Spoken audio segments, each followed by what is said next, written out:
e eventualmente a gente encontra também nas histórias clínicas a ausência da descrição básica desses 3 pontos, né?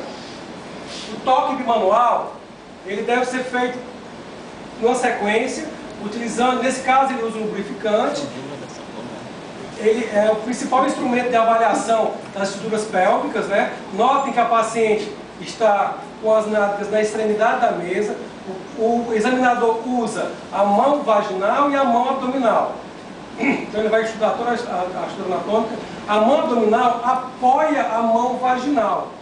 Nessa ilustração, vocês notem que a mão abdominal busca os órgãos que são empurrados literalmente para cima pela mão vaginal, de um lado e do outro.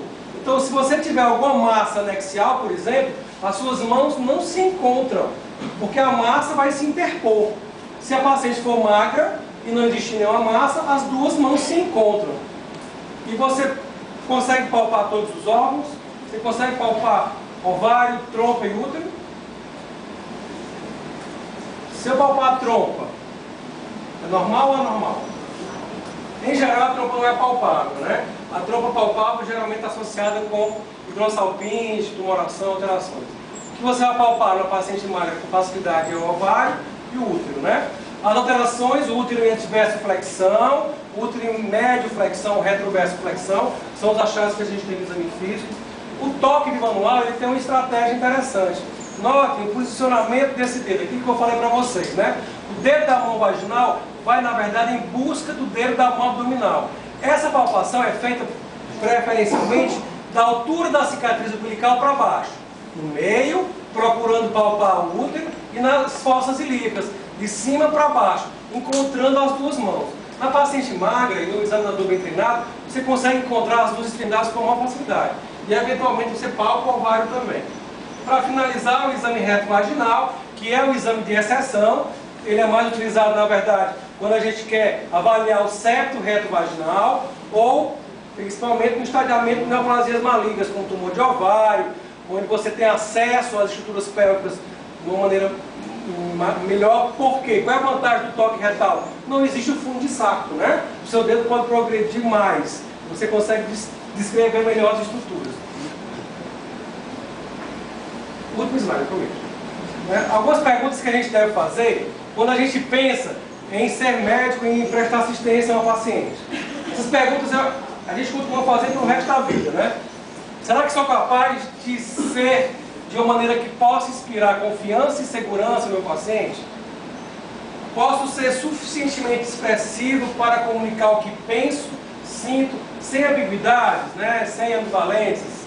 Sou capaz de vivenciar atitudes positivas, calor humano, interesse, respeito, com autenticidade, né? Sem falsidade com o outro?